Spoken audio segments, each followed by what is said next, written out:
Seekers set out at the crack of dawn, another tick off the bucket list, and also raising money for children who cannot afford insulin.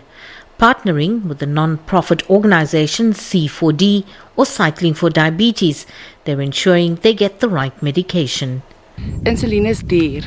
So ons moet alles doen. Insulin is expensive. It's our goal to help as many children out there, but in order to do that, we need a bigger sponsorship. 'n groter sponsorship kry. Hester is our hiking leader, and her son is diabetic. And, by being her friend and listening to her, I was totally shocked to really hear and understand how diabetes affects their lives. For years, C4D has been supporting disadvantaged children who cannot afford the life-saving drug. The recipients are based all over the Garden Route.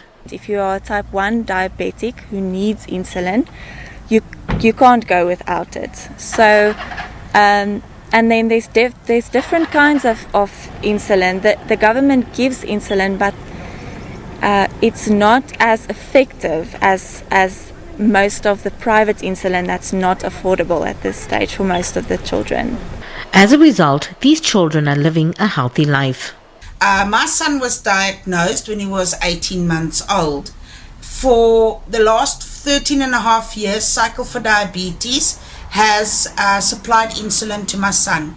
And because of this, he has grown into a strong and healthy 15-year-old teenager. He was 2 years old when he was diagnosed with type 1 diabetes. He was sponsored by Cycle for Diabetes.